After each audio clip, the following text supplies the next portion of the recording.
बिस्मिल्लाहिर्रहमानिर्रहीम। अस्सलामुअलैकुम वरहमतुल्लाहि वबरकातहू। डियर स्टूडेंट्स, हम लोगों ने बीएससी की मैथमेटिक्स को शुरू किया हुआ है। बीएससी में जो कैलकुलस विद एनालिटिक ज्योमेट्री की बुक है डॉक्टर एस एम यूसुफ और डॉक्टर मोहम्मद अमीन की जो बुक है उसका हम लोगों ने चैप्टर नंबर 4 शुरू किया हुआ है जिसका नाम है टेक्निक ऑफ इंटीग्रेशन।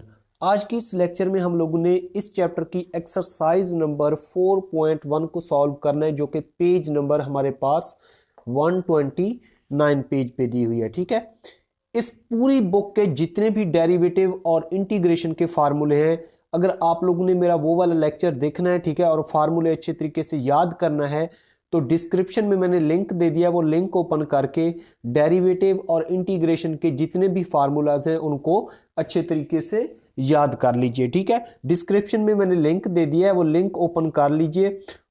उसमें टोटल हमारे पास 2 या 3 या जितने भी लेक्चर्स हैं वो लिंक ओपन करके लेक्चर्स अच्छे तरीके से वॉच कीजिए और उन जो जितने भी मैंने फार्मूले लिखवाए हैं, ठीक है, एफएससी में मैंने करवा दिए थे वही एफएससी वाले फार्मूले, और बीएससी में भी जितने फार्मूले यूज होते हैं वो भी मैंने एफएससी में पढ़ा दिए थे। तो वो लिंक ओपन करके आप लोग अच्छे तरीके से वो फार्मूले देख लीजिए, उनको अच्छे तरीके से नोटबुक पे नोट करके उनको अच्छे तरीके से आप लोगों ने याद करना है। ठीक है, अगर फार्मूले याद होंगे तो फिर आप लोग इंटीग्रेशन को सॉल्व कर पाएंगे। डेरिवेटिव और इंटीग्रेशन के पहले फार्मूले अच्छे तरीके से याद करें, फिर आप लोग ये चैप्टर नंबर, ये जो एस एम यूसुफ साहब की बुक है इसके हर चैप्टर को आप लोग फिर कर सकते हैं। तो आज के इस लेक्चर में हम लोगों ने एक्सरसाइज नंबर 4.1 करनी है। ठीक है, लेकिन ये करने से पहले मेरी आप लोगों से गुजारिश है कि अगर आप लोगों ने मेरा चैनल सब्सक्राइब नहीं किया तो वो सब्सक्राइब कर लीजिए और बेल आइकन को भी दबा दीजिए ताकि मेरी हर आने वाली वीडियो का नोटिफिकेशन आप लोगों तक पहुंच सके। तो आज के इस लेक्चर में हम लोगों ने इस एक्सरसाइज के क्वेश्चन नंबर 1 से लेकर 4 तक सॉल्व करने हैं। इसमें कहता है write down the indefinite integral of each of the following. इनको हम लोगों ने क्या करना है, इंटीग्रेट करना है। ठीक है, तो क्वेश्चन नंबर 1 है हमारे पास, यहाँ पे दिया हुआ है 0 को हम लोगों ने क्या करना है, इंटीग्रेट करना है। तो इसका सॉल्यूशन, यहाँ पे सॉल्यूशन में हमारे पास क्या दिया हुआ है, 0 दिया हुआ है। ठीक है, इसको हम लोगों ने इंटीग्रेट करना है। तो इंटीग्रेट कैसे करेंगे, यहाँ पे 0 dx। ठीक है, 0 की इंटीग्रेशन क्या होती है, कांस्टेंट होती है। क्या होती है, कांस्टेंट होती है। और कांस्टेंट को किससे ज़ाहिर करते हैं, c से ज़ाहिर करते हैं। आप लोगों ने देखा होगा डेरिवेटिव में कि अगर हमारे पास डेरिवेटिव में कोई कांस्टेंट हो, ठीक है, कांस्टेंट का डेरिवेटिव क्या होता है, 0 होता है। ठीक है, तो 0 की इंटीग्रेशन क्या होगी, कांस्टेंट होगी, क्योंकि डेरिवेटिव और इंटीग्रेशन एक दूसरे के क्या है, इनवर्स प्रोसेस है इनका। तो अगर उनका डेरिवेटिव ले लें कांस्टेंट का तो 0 होता है, 0 की इंटीग्रेशन ले लें तो क्या होगी, कांस्टेंट होगी। ठीक है, तो ये इसका सॉल्यूशन। उसके बाद हमारे पास क्वेश्चन नंबर 2 है, इसको हम लोगों ने इंटीग्रेट करना है। तो 2 का सॉल्यूशन ये हमारे पास है इंटीग्रेशन x dx। ठीक है, ये dx भी लिख लेते हैं, इसको ऐसे लिख लेंगे, ये स्क्वायर रूट है, स्क्वायर रूट की वैल्यू कितनी होती है, 1/2 और ये dx। अब यहाँ पे मैं एक फार्मूला अप्लाई कर रहा हूँ। ये फार्मूला आप लोगों ने पढ़ा हुआ है कि इंटीग्रेशन हो, ठीक है, फंक्शन हो, इस फंक्शन की होल पावर हो n, ये वाला जो फंक्शन ब्रैकेट में है इस फंक्शन का डेरिवेटिव अगर आगे मल्टीप्लाई हो रहा हो तो हम लोग क्या करते हैं कि इस फंक्शन की पावर में एक ऐड कर देते हैं, इसकी जो पावर है उसको डिवाइड में भी एक ऐड कर देते हैं, प्लस कांस्टेंट c लगा देते हैं। ठीक है, अब देखिए इस पावर को आप लोगों ने नहीं देखना। ठीक है, पावर को नहीं देखना, ये जो x है इसका डेरिवेटिव आगे देखें मल्टीप्लाई हो रहा है या नहीं हो रहा।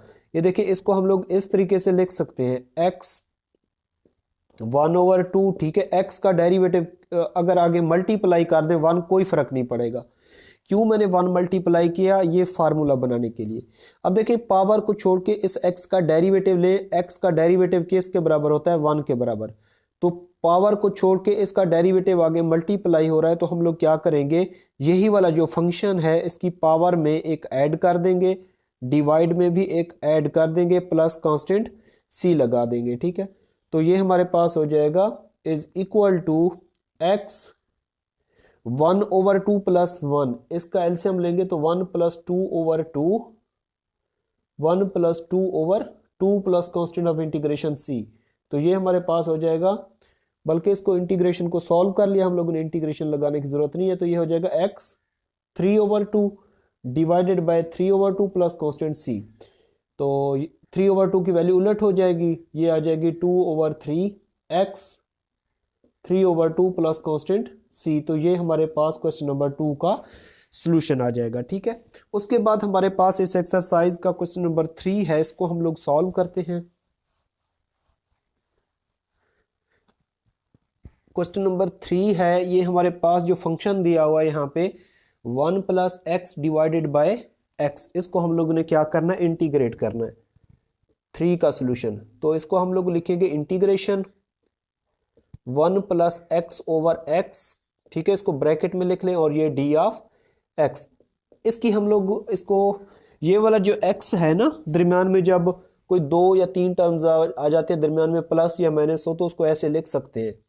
ये हमारे पास हो जाएगा 1/x plus x over x, और ये डी ऑफ एक्स। ठीक है, तो इंटीग्रेशन, इसको 1/x वैसे का वैसा, x से x कैंसिल करेंगे 1, और ये dx।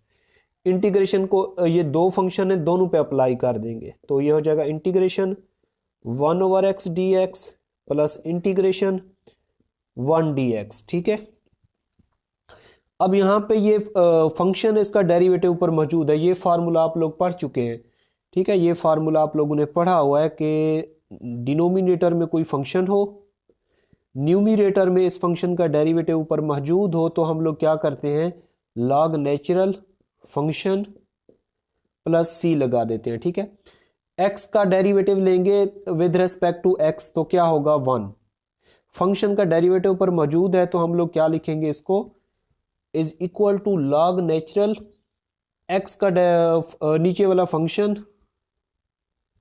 प्लस 1 की इंटीग्रेशन क्या होती है, एक्स होती है, एक्स प्लस कांस्टेंट सी। ठीक है, तो ये हमारे पास इसका क्या आ जाएगा, सॉल्यूशन आ जाएगा। ठीक है, इसके बाद हमारे पास इस एक्सरसाइज का क्वेश्चन नंबर 4 है, इसको हम लोग सॉल्व करते हैं। 4 का सॉल्यूशन, इसको हम लोग ऐसे लिख लेंगे, ये हो जाएगा x square minus 1 divided by x square plus 1, और ये dx। ठीक है, इंटीग्रेशन में अगर कोई ऐसा फंक्शन आ जाता है जिसकी डिग्री क्या हो, सेम हो, तो उसको कहते हैं इम्प्रॉपर फ्रैक्शन। सबसे पहले इसको हम लोग प्रॉपर फ्रैक्शन में चेंज करेंगे, उसके बाद हम लोग क्या करेंगे, उसको इंटीग्रेट करेंगे। ठीक है, ये एक ऐसा फंक्शन दिया हुआ है इंटीग्रेशन में जिसकी डिग्री क्या है, सेम है, इसकी डिग्री और इसकी डिग्री सेम हो, तो इसको कहते हैं इम्प्रॉपर फ्रैक्शन।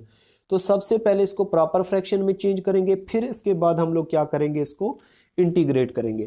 तो इसको सबसे पहले हम लोग क्या कर लेंगे, डिवाइड कर लेंगे, ये आ जाएगा एक्स स्क्वायर माइनस 1, ये डिवाइड हो रहा है एक्स स्क्वायर प्लस 1 पे, तो एक्स स्क्वायर प्लस 1 ये 1 आ जाएगा। ठीक है, एक्स स्क्वायर प्लस 1 को 1 से मल्टीप्लाई करेंगे, एक्स स्क्वायर प्लस 1। ठीक है, तो ये साइन चेंज हो जाएंगे, प्लस माइनस ये कैंसल, -1 माइनस का 2। ठीक है, तो इसके बाद इसको क्या कहते हैं हम लोग, इसको कोशेंट, इसको रिमाइंडर, इसको डिविजर, और इसको डिवाइडेंड कहते हैं। क्या कहते हैं, डिवाइडेंड। ठीक है, तो सबसे पहले हम लोग क्या लिखते हैं, कोशेंट, कोशेंट क्या है 1, दरमियान में फिर क्या लिखते हैं प्लस, फिर रिमाइंडर लिखते हैं यहाँ पे, फिर उसके बाद ये डिविजर लिख लेते हैं, एक्स स्क्वायर प्लस 1, और यहाँ पे डी ऑफ एक्स। तो इसको हम लोग इस तरीके से भी लिख सकते हैं, ये हमारे पास आ जाएगा integration 1 minus 2 divided by x square plus 1, और ये डी ऑफ एक्स। ये इंटीग्रेशन दोनों पे अप्लाई कर देंगे, integration 1 dx minus integration 2 divided by x square plus 1, और ये डी ऑफ एक्स। ठीक है, 1 की इंटीग्रेशन तो होती है x माइनस 2 कॉन्स्टेंट, इसको लिख सकते हैं 1 divided by x square plus, इसको इस तरीके से लिख सकते हैं एक्स स्क्वायर प्लस 1 का स्क्वायर, और ये डी ऑफ एक्स। तो ये फार्मूला हमारे पास होता है इंटीग्रेशन dx, यहाँ पे कोई हो a स्क्वायर प्लस एक्स का स्क्वायर, तो ये हमारे पास बराबर होता है 1/a tan inverse x over a plus C. ठीक है, ये फार्मूले जितने भी मैं यूज़ कर रहा हूँ, ये डिस्क्रिप्शन में मैंने लिंक दे दिया है, वो लिंक ओपन करके आप लोग कर सकते हैं। तो ये मतलब कांस्टेंट का स्क्वायर प्लस वेरिएबल का स्क्वायर, ये x क्या है, वेरिएबल का स्क्वायर प्लस कांस्टेंट का स्क्वायर।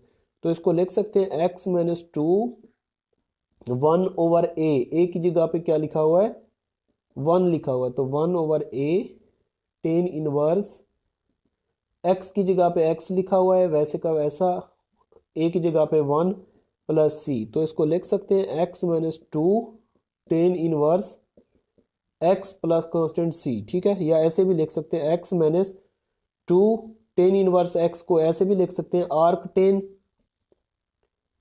प्लस c, ठीक है। ये इसका सॉल्यूशन। तो आज के इस लेक्चर में हम लोगों ने क्वेश्चन नंबर 1 से लेकर 4 तक किए। इसमें अगर कोई भी कन्फ्यूजन हो, कोई ऐसा स्टेप है अगर आप लोगों को समझ नहीं आ रहा, या कोई ऐसा क्वेश्चन हो आप लोगों को प्रॉब्लम क्रिएट कर रहा हो, तो आप लोग कमेंट्स करके मुझसे लाजमी डिस्कस कर लीजिएगा। इंशाल्लाह नेक्स्ट लेक्चर में हम लोग इस एक्सरसाइज के बकिया क्वेश्चन को सॉल्व करेंगे। अपना ख्याल रखिएगा। अल्लाह हाफिज़।